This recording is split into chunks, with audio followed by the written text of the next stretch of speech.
আমাদের যুব সমাজ এটাই বোঝে না যে নামাজটা ছেড়ে দেওয়াটা কুফরি। নামাজ যে না পড়া, ছেড়ে দেওয়া, ইচ্ছা করে না পড়াটা কুফরি, এটা ওদেরকে কেউ শেখায় নাই। 20 বছর পড়াশোনা করেছে বিশ্ববিদ্যালয়ে, স্কুল কলেজ বিশ্ববিদ্যালয়ে 20 বছর পড়াশোনা করেছে, কেউ কোনো স্যার ওদেরকে শেখায় নাই যে নামাজ ছেড়ে দিলে কুফরি হয়। এবং এদের সংখ্যা লক্ষ লক্ষ না, মনে হয় কোটি কোটি হবে যুব সমাজ, যারা 20-25 বছর পড়াশোনা করে নামাজ যে কুফর, নামাজ ছেড়ে দেওয়া যে কুফরি, এটা শেখে নাই। আর নবীজি বলেছেন, মান তারাকা সালাতান মুতাআম্মিদান ফাকাদ কাফারা। যে কোনো মাযহাবের ইমাম সাহেবকে জিজ্ঞাসা করে দেখেন, যে কোনো মাযহাবের আলেমকে জিজ্ঞাসা করে দেখেন, এই হাদিসটা আপনাকে শুনিয়ে দিবে। যে ব্যক্তি ইচ্ছাকৃতভাবে নিজের উপর ফরজ নামাজ ছেড়ে দিল, সে কুফরি করলো। কি করলো? তো এই যুব সমাজকে কে শিখাবে যেটা কুফরি? বহু ছেলে পেলে আমি তো দেখেছি ওয়াজ মাহফিল অ্যারেঞ্জ করা হয়েছে, এশার ওয়াক্ত হয়ে গেছে, সবাই নামাজে দাঁড়িয়েছে, অর্ধেকের বেশি নামাজ বাদ দিয়ে দূরে দাঁড়িয়ে হট্টগোল করছে, হই উল্লাহ করছে। এখানে ওয়াজে আসছে বক্তাকে দেখার জন্য আসছে। নামাজ নাই, ওয়াজ শুনে কি করবা তুমি? নামাজ ইম্পর্টেন্ট না ওয়াজ ইম্পর্টেন্ট? নামাজ না থাকলে ইসলাম থাকে? আমি আজকে একটা হাদিস পড়ে আসছি, আস্তে পড়তে আসছিলাম এগুলা, যে ইসলামের শেষ জামানায় ইসলামের যে বিষয়গুলো উঠে যাবে, হ্যাঁ, ইসলামের যে বিষয়গুলো উঠে যাবে তার মধ্যে অন্যতম একটা হচ্ছে আল্লাহ পাকের আইন, আল্লাহ পাকের শাসন। উঠে যায় নাই সারা বিশ্ব থেকে? আস্তে আস্তে উঠে গেছে না? আচ্ছা, এরপর বাকি থাকবে নামাজ। এরপর বাকি থাকবে কি? নামাজ। ওই নামাজ হবে সর্বশেষ ইসলামের রুকন, যেটা সর্বশেষে উঠে যাবে, নামাজও উঠে যাবে। এখন দেখেন তো সমাজের কত পার্সেন্ট মানুষ নামাজ পড়ে? কত পার্সেন্ট?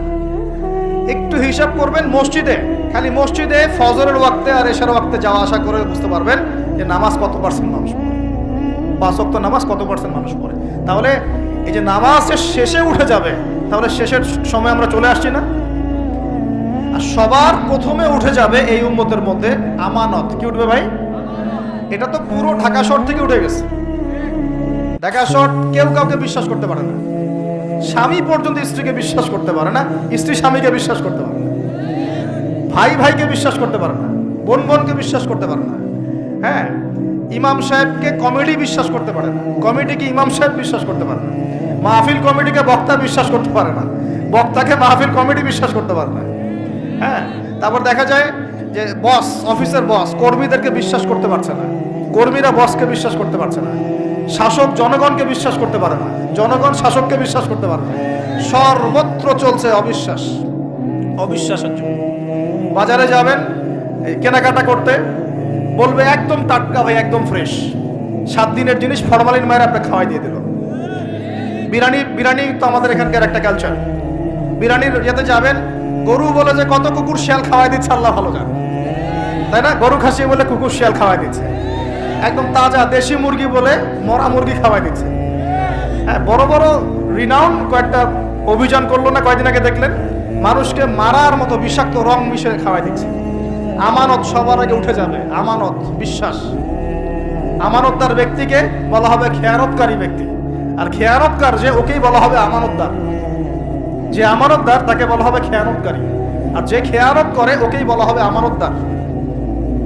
তখন আল্লাহ পাকের আযাব আসবে প্রতিটা ক্ষেত্রে। বলবে যে ভাই মাছটা ফ্রেশ, দেখবেন যে পচা মাছ, বা এই যে ফ্রেশ গরুর মাংস, দেখবেন যে ওটাকে একদম ইঞ্জেকশন মেরে গরুটাকে ফুলাই দিয়েছে। কোনো সময় দেখা যায় ডাব খেতে আসেন শহরে, ডাব রাস্তার পাশে ডাব বিক্রি করতেছে, ডাব কেটে দেখবেন পানি অর্ধেক নাই, সিরিঞ্জ দিয়ে পানি বের করে ফেলছে। কোন যুগে আসে? এটা আমাদের শহর ভাই, আমাদের শহর, যেখানে আমরা সবাই দাড়ি টুপি নিয়ে ঘুরে বেড়াই। আমরা বাইরে একটা অভিনয় করতেছি, আমরা আসলে বাইরে একটা অভিনয় করতেছি। আমরা মনে হয় নিজের সাথেই অভিনয় করছি, আমরা এখন মনে হয় নিজেদের সাথেই নিজের অভিনয় করছি। বাইরে গিয়েছি স্ত্রী শপিং করতে, এদিকে বয়ফ্রেন্ডের সাথে ডেটিং করে বাসায় এসে স্বামীকে বলছে তোমার জন্য শার্ট কিনে নিয়ে আসলাম। হ্যাঁ, এদিকে স্বামী বাসা থেকে বের হয়েছে, ওইদিকে অফিসের কলিগদের সাথে দুই চারটার সাথে তার অবৈধ সম্পর্ক। ঠিক আছে, মানি ব্যাগ সার্চ করলে কন্ডম পাওয়া যায়, মানি ব্যাগ সার্চ করলে কি পাওয়া যায়? কন্ডম পাওয়া যায়। এবার প্রোটেকশন, এগুলো না করলে এইডসের রোগ হবে। শিখিয়েছে যে যৌন সম্পর্ক করেন, অবৈধ যৌন সম্পর্ক করেন, কিন্তু প্রোটেকশন নিয়ে করেন। এগুলো শেখাচ্ছে মানুষ। তো এই জেনাকারী সমাজের উপর আল্লাহর গজব আসবে না তো কি আসবে বলেন? কি আসবে? ও বাইরে গিয়ে আরো 2-3টা মেয়ের সাথে সম্পর্ক করে বাসায় আসে, স্ত্রীকে বলছে আমি তোমাকেই সবচেয়ে বেশি ভালোবাসি। মানে এখানে জেনাকে উস্কে দেওয়া হচ্ছে, আর হালাল সম্পর্ক, হালাল বিবাহ, এটাকে প্রতিবন্ধকতা সৃষ্টি করা হচ্ছে। আপনি হালাল বিয়ে করতে চান, পারবেন না, কঠিন। যৌতুক, এখানে আবার যৌতুকের ব্যাপার আছে। ভাবখানা এমন যে বিয়ে মানে একটা বাণিজ্য, মানে যখন মেয়ের বাবা বিয়ে দিবে, মেয়েটাকে পার করছে, বড় অঙ্কের একটা টাকা দরকার এখানে, হ্যাঁ। আর ছেলের বাবা যখন মেয়ে নিয়ে আসছে, সেখানে আবার বড় অঙ্কের যৌতুক ইম্পোজ করছে। মেয়ের বাবা দিচ্ছে বড় অঙ্কের মোহর, আমার মেয়েকে বিয়ে করতে চাও, 20 লাখ টাকা মোহর লাগবে। ও ছেলের সামর্থ্য নাই, ও বলছে ঠিক আছে, আচ্ছা লেখুক, পরে বাসর রাত্রে মাফ করাই নিব আর কি। বাসর রাত্রে মাফ করাই নিচ্ছে, তারপরে সারা বছর, এটা সারা জীবন দেওয়ার কোনো নাম নাই। মেয়ের হক আর সে পেল। এদিকে মেয়ের বাপও কম চালাক না, হ্যাঁ, সে আবার মোহর যেমন বাড়িয়েছে, ছেলের বাপও কম চালাক না, সে আবার এদিকে যৌতুক ইম্পোজ করেছে। ওই যৌতুকের টাকাটা নিয়ে মোহরটা দিব। সবাই চালাক, সবাই স্মার্ট। মানে প্রতারণা আর অবিশ্বাসের যুগ চলছে। এটা প্রতারণা, অবিশ্বাসের যুগ।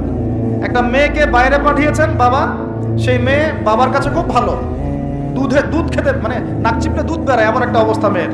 বাইরে দেখবেন প্রাইভেটে গিয়ে, কোচিংয়ে গিয়ে 8-10টা প্রেম করা শেষ।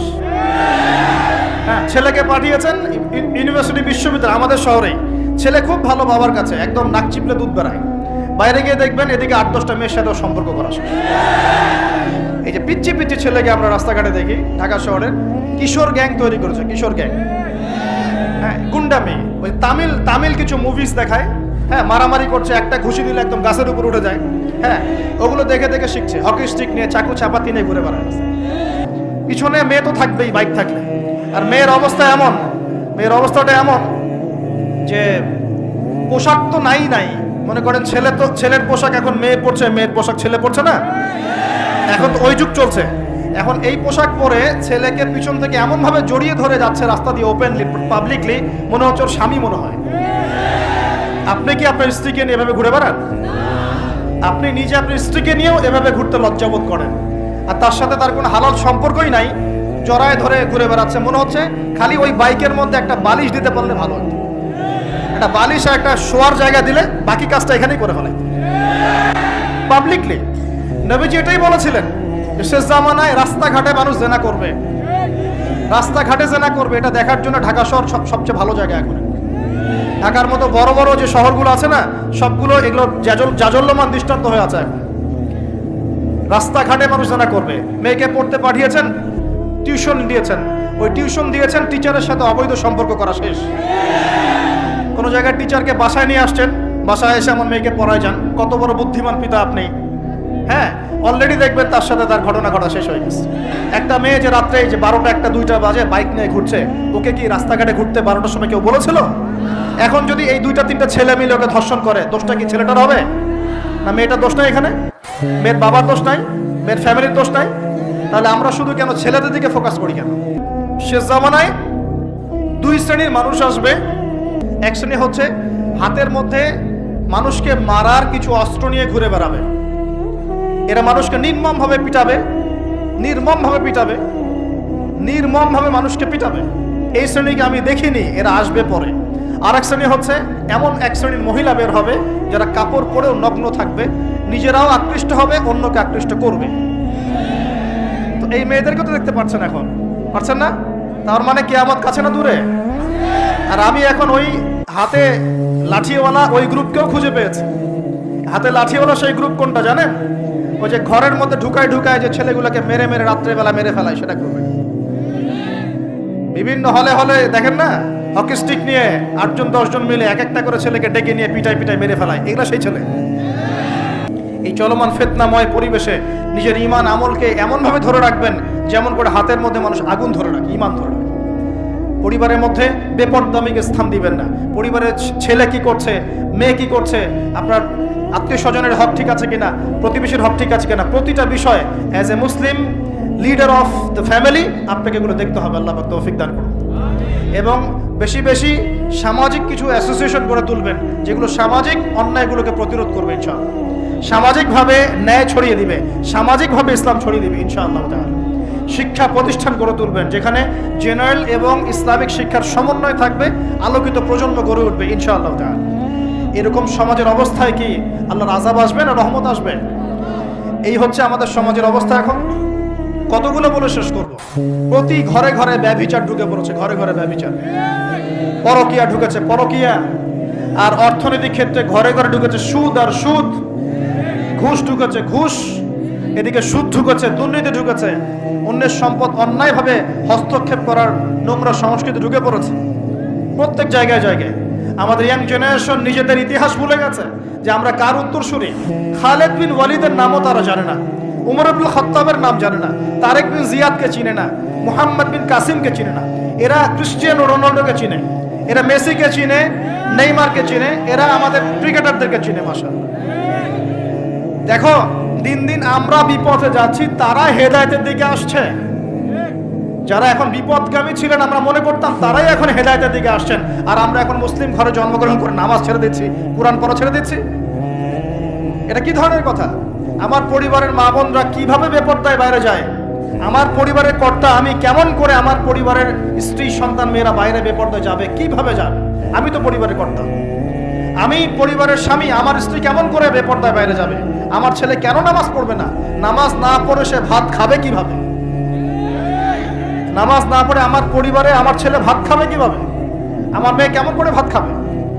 অতএব পরিবারটাকে শক্ত করেন, হালাল খান, সামাজিকভাবে ইসলামটাকে এগিয়ে নেন, ইনশাআল্লাহ দেখবেন একদিন বড় পরিসরে ইসলাম কায়েম হয়ে যাবে ইনশাআল্লাহ। আর আমরা কারোর জন্য বদদোয়া করব না, আমরা দোয়া করব আল্লাহ পাক যেন ঊর্ধ্বতন কর্তৃপক্ষ সবাইকে হেদায়েত দান করেন এবং অন্যায়ের বিরুদ্ধে দাঁড়ানোর তৌফিক দান করেন, এবং তাদের হাতে হলেও আল্লাহ পাক যেন ন্যায় প্রতিষ্ঠা করার তৌফিক দান করেন। আর ন্যায় কোনটা ন্যায় কোনটা অন্যায়, এগুলো এইসব প্রোটেস্ট্যান্ট মুসলিমরা আপনাদেরকে শেখাতে পারবে না। যারা ইসলাম, কোরআন, সুন্নাহ, সমকালীন বিশ্ব ইতিহাস, অর্থনীতি, সংস্কৃতি, দেশীয় কালচার সব সম্পর্কে জ্ঞান রাখে, এই মানুষরা আপনাকে বলতে পারবে কোনটা সত্য কোনটা মিথ্যা, কোনটা হক কোনটা বাতিল। একজন কবর পূজারী আপনাকে কি হেদায়েত দিবে? একজন মাজার পূজারী আপনাকে কি হেদায়েত দিবে?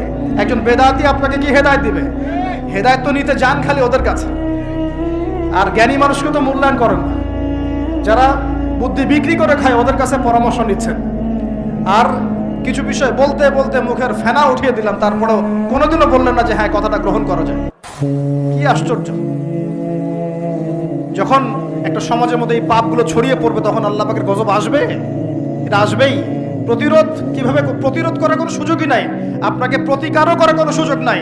তওবা করে আল্লাহর কাছে ফিরে আসতে হবে, এটাই সলিউশন, এটাই সলিউশন। এই যে আমরা শহরের কথাই বলছিলাম, আমাদের সমাজের অন্যতম বড় একটা কিয়ামতের আলামত হচ্ছে উঁচু উঁচু বিল্ডিং নির্মাণের প্রতিযোগিতা। নবীজি জীবনের শেষের দিকে যে হাদিসগুলো বলেছেন, শেষের দিকে, তার মধ্যে কিয়ামতের বড় দুইটা আলামত বলেছেন। তার মধ্যে একটা হচ্ছে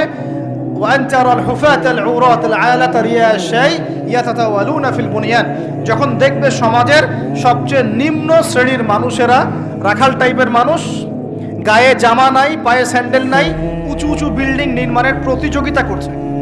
ধনীরা বিল্ডিং নির্মাণ করবে এমনটা নবীজি বলেন নাই। নবীজি বলছেন গরিব, ফকির, মিসকিন, গায়ে কাপড় নাই, স্যান্ডেল নাই, এরা বিল্ডিং নির্মাণ করবে না, প্রতিযোগিতা করবে একে অপরের সাথে। এখনকার আরব বিশ্বটের জাজল্যমান দৃষ্টান্ত, এখনকার আরব বিশ্বটের জাজল্যমান দৃষ্টান্ত। অনেক সালফে সালেহিন বলেছেন যে এই হাদিস থেকে আরবদেরকে ইশারা করা হয়েছে। এটা আমাদের ঢাকার মতো চলে আসছে।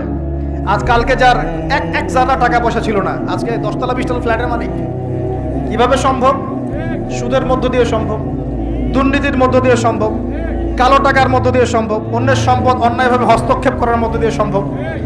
আর মাশাআল্লাহ, যার একটা 5-10 তলা বাড়ি আছে আমাদের শহরে, অন্য মানুষকে মানুষই মনে করে না, ভাড়াটিয়াকে মনে করে যে তেলাপোকা, ককরোচ, ছিছি করে তার আছে। কত যে শর্ত! কোনো কোনো সময় এমনও হয়েছে, মানে বাড়ি ভাড়া চাইতে গিয়ে যে বেইজ্জত হতে হয়েছে, মনে হলো যে বাড়ি ভাড়া চাইতে গিয়ে মানে নিজের সম্মান নিজে নষ্ট করে ফেললাম। সুবহানাল্লাহ। কারণ যখন নিম্ন শ্রেণীর মানুষের কাছে অর্থ আসে তখন কিন্তু এদের মধ্যে কালচার আসে না, কালচার আসে না। সম্পদ আসে ঠিকই, কিন্তু কালচার, সভ্যতা আসে না। তারা অসভ্যই থেকে যায়। কাকে সম্মান দিতে হবে কাকে দিতে হবে না সেটাও জানে না। কথা বুঝতে পারছেন? এটা আমাদের সমাজ এখন চলছে, হাইলি কনস্ট্রাক্টেড বিল্ডিংস এর প্রতিযোগিতা। আর আমরা বলবো কেন, এই যে এখনকার সেকুলার রিপোর্টগুলোই বলছে বেশিরভাগ বিল্ডিং এরই দেখা যায় যে কোনো রকমের ভিত্তি নাই। এই 5-6 মাত্রা ভূমিকম্প হলেই সব ধর করে পড়ে যাবে। আরো এই যে অহংকার, আমি একটা ফ্ল্যাটের মালিক, ঢাকা শহরে মনে হচ্ছে যেন পরিচয়ের মানদণ্ড হচ্ছে এটাই। জিজ্ঞাসা যদি করেন যে ভাই আপনার নাম কি করেন, বলবে ওই যে ফ্ল্যাটটা দেখছেন 10 তলা ওইটা আমার। ভাবখানে এমন হচ্ছে এটাই তার পরিচয়ের মানদণ্ড। সে কি করে, তার শিক্ষাগত যোগ্যতা কি, কোন প্রফেশন, এগুলো বড় কথা নয়। ওই যে ফ্ল্যাটটা দেখছেন 6 তলা ওইটা আমার। অনেকে এসে পরিচয় দেয়, আমি অমুক পার্টির অমুক, আমি অমুক পার্টির তমুক, আমি অমুকের সাধারণ সম্পাদক, আমি অমুকের সভাপতি। এগুলো পরিচয়, এগুলোই মানুষের পরিচয়। আমি অমুক দল করি, তমুক দল করি। পরিচয় কি তোমার? তুমি কি এই পরিচয় দিয়ে কাল কিয়ামতের মাঠে আল্লাহর সামনে দাঁড়াবা? তোমার পরিচয়টা কি? পরিচয় হচ্ছে তোমার শিক্ষাগত যোগ্যতা কি, তুমি সমাজকে কতটুকু সার্ভ করতেছো, তোমার ইলমি যোগ্যতা কি, তুমি 5 ওয়াক্ত নামাজ পড়ো কিনা, তুমি ইসলামপন্থী কিনা, তোমার সুন্নত আছে কিনা, তুমি দিনের জন্য কি করো, এগুলো তোমার পরিচয়। আল্লাহ রাব্বুল আলামিন আমাদের কথাগুলো বোঝার তৌফিক দান করুন।